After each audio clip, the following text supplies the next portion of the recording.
Hello, BookTube. This is Aaron from Aaron Read a Book or Aaron Read a Book. I've got Friday reads for you. I've got this. I think this is the third Friday in a row that I've actually managed to do a Friday read, so I'm quite impressed by myself. Bit of regularity. Um, I'm going to go through the books I've been reading this week, but also I'm going to do a TBR for 2024. And my TBRs are very loose because I am very much a mood reader, and if I make any solid plans, I would just probably won't stick to them. But these will be a bunch of books that I really want to get to at some point during the year. So this week, the only book I've finished completely, although I think I finished the Patrick O'Brien one since we last spoke, but um, that was the series one, so I won't go into too much depth for that. The only book I've read all the way through was the Legends Lattes by Travis Baldree. Now, this has been like a breakout hit in BookTube and TikTok this year, and it's a cozy fantasy. And I love cozy books and I love fantasy, so this was sort of very attractive to me. Um, I would put it more on the cozy side than the fantasy side because although it's a fantasy setting, it has very few of the tropes of fantasy. There's no quest, there's almost no danger. There's two storyline elements that are potential problems, but they're kind of resolved quite easily, I think. And I think I didn't like this book as much as a lot of people did. I gave it 3 stars. The basic plot is Viv is an orc and she's sort of hanging up her boots from being a questing orc, or sort of brute force for hire, the brute squad.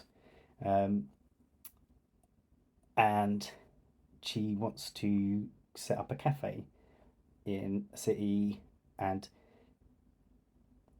serve this new drink that gnomes have invented called coffee, and it's not a known thing in the city. And uh, she recruits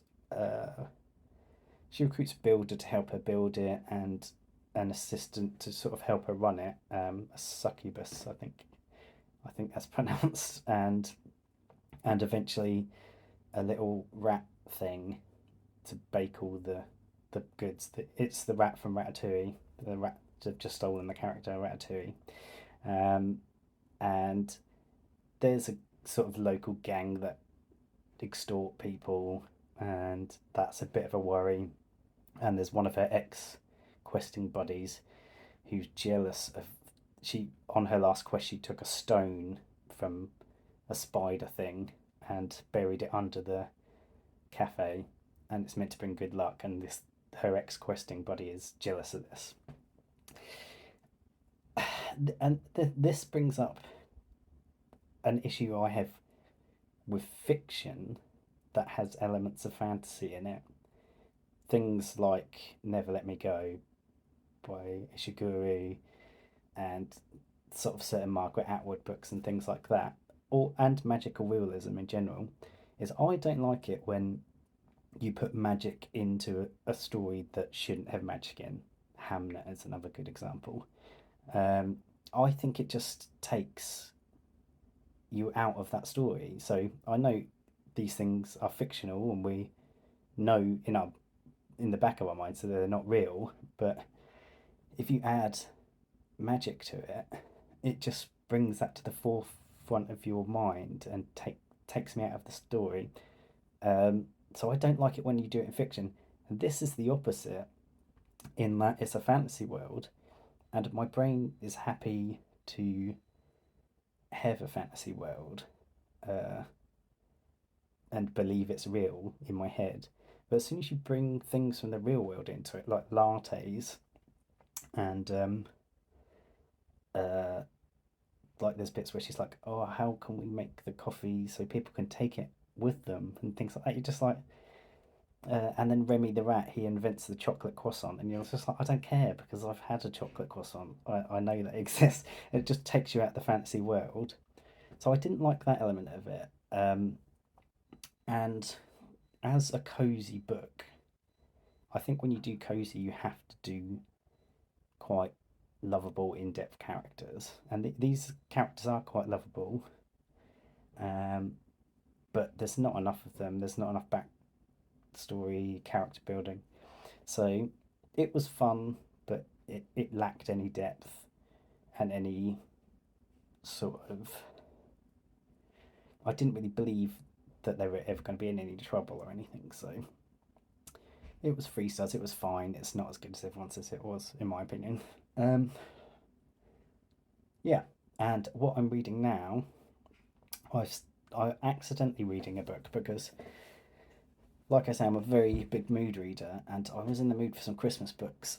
Um, but then I stupidly forgot to take my Kindle with me on the train, and if you go into London Underground, you don't get any internet. So I got down to London Underground, had to look on my phone for any books that I had, and I had one of the ones I downloaded was City by Clifford D. Simak. I wasn't really in the mood for a sci-fi, but I thought may as well give it a go because I've got nothing else to read. So I've been reading that, and at first I didn't like it as much as Cemetery World, another book I've read by Simak. Um, this is a big favourite of Sean D. Standfast as well, so I really wanted to like it because he's always talking about how good it is. And as it's gone on, I've enjoyed it more and more because it's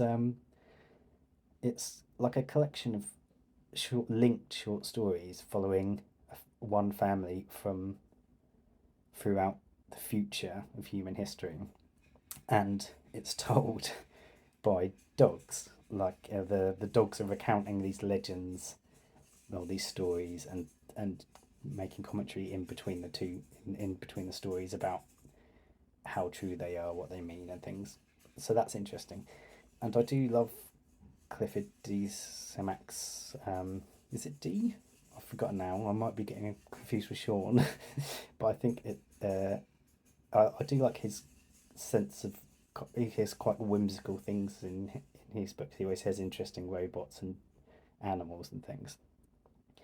So I have been enjoying that, and it annoyed me at first because it was not it's not got a lot of character building, or and the story is quite clunky at times because they're short stories. So there's a bit where someone uh, discovers that the world are all becoming sort of agoraphobic. Is that's the one, the right word, I think.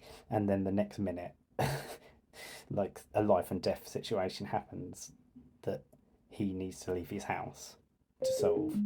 So there's it just felt a bit clumsy storytelling when it's like this is the reveal, and then all of a sudden that's life and death. But it's short stories and it's science fiction, so this is, as it's gone on, it's got very, very deep into the future. The ideas are becoming much more interesting. But I'll go into more depth when I review that next week. Um, but yeah, so that's good so far. Yeah, it's getting better as it's going on. Right, let's go through these books that I want to read next year. And I have to sort of be quite quick because I've got bread in the oven, which I like foolishly put bread in the oven. Although I can always pause and then continue, can I? Just means I have to edit. So the first one is that I want to read next year is Jack by Marilyn Robinson. I consider Marilyn Robinson the best writer of literary fiction in the world that is alive. I've read the whole series from Housekeeping up to this, and this is the last one I've got to read. Um, I just think she's an incredible writer, and this character of Jack is in the earlier books, so I really need to get to this. I've had it since it came out, basically, I think. Yeah, beautiful, beautiful writer, but you have to be in the mood for Marilyn Robinson because it's quite quiet and religious, but beautiful writer. So that's number one. I don't know where I'm going to put these. I'll put them on the floor. Number 2 is Age of Innocence by Edith Wharton. I discovered Edith Wharton this year. Um, I read, was it this year? I think it was The House of Mirth. Maybe that was last year. And then I did read Ethan Frome this year, definitely. I absolutely loved House of Mirth. That was 5 stars for me. Ethan Frome, much shorter, very, very miserable, but very enjoyable still as well. And I've seen quite a few people reading this on BookTube this year, and I think it's a lot of people's favourite Edith Wharton, so definitely want to get on this at some point soon while I'm still in the mood for her. Next is one that I'm always in the mood for, but I haven't read this one yet. My Cousin Rachel by Daphne du Maurier. But this is definitely the most famous du Maurier I haven't read yet, and a lot of people's favourites again, so definitely want to get on this.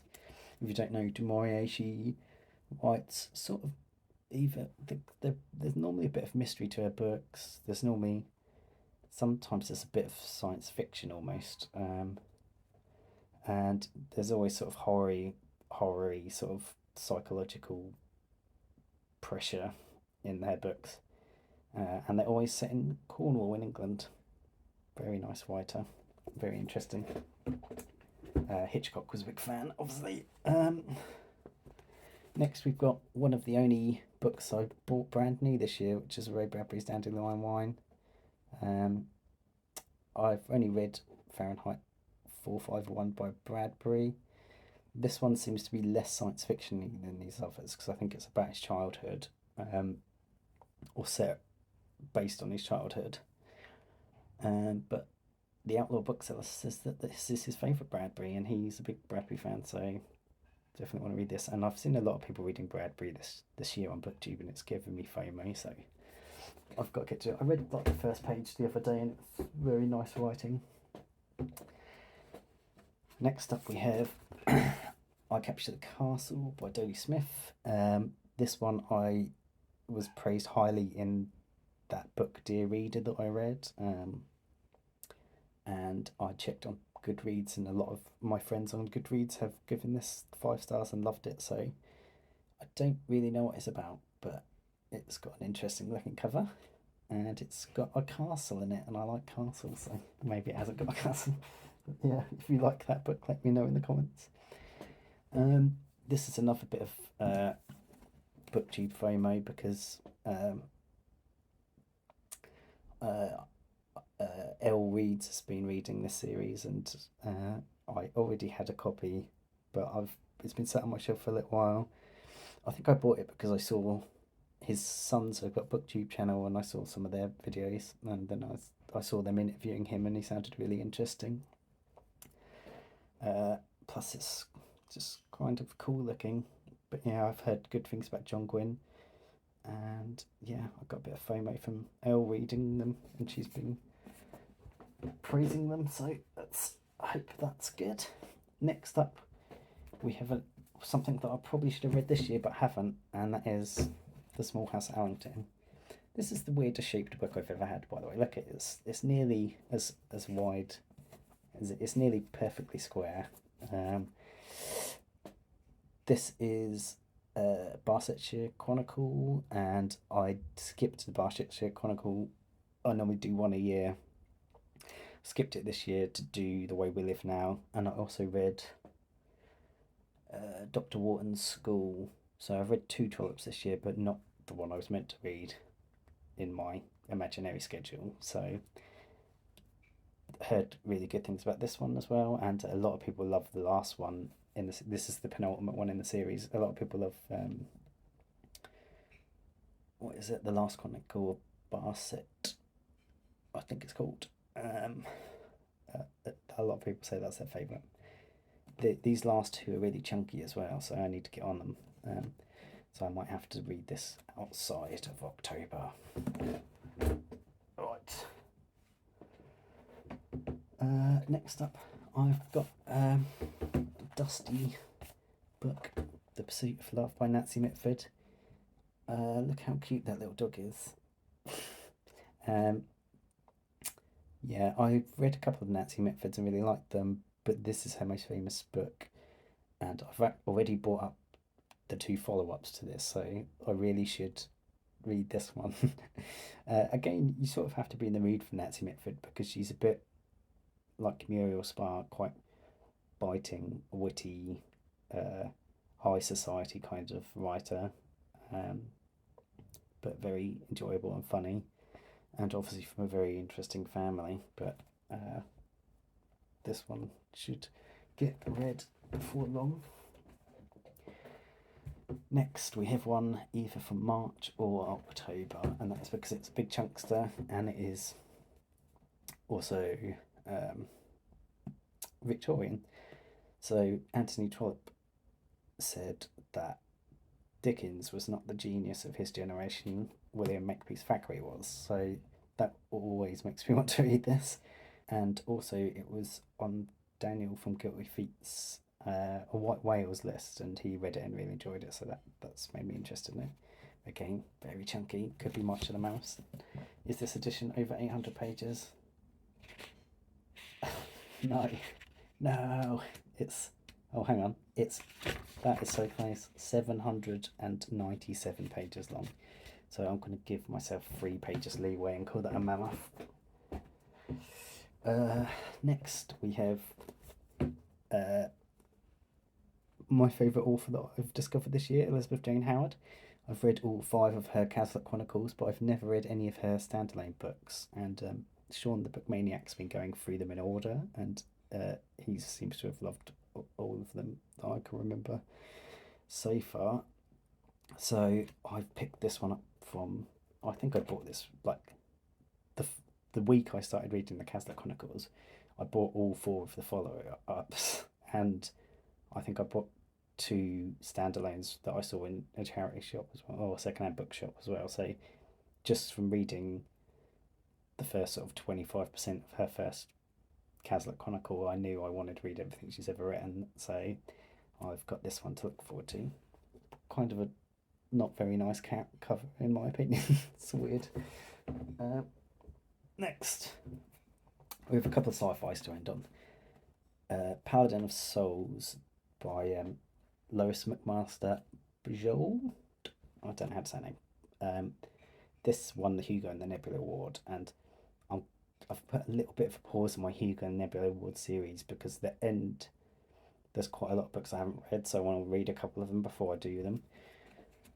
But this one, everyone loves this book, and it's the second in a series, but you don't really need to read the first one. It sounds interesting, so I have read a couple of her books before, and I can't remember what the series is called, but they were really kind of funny and quite political and interesting.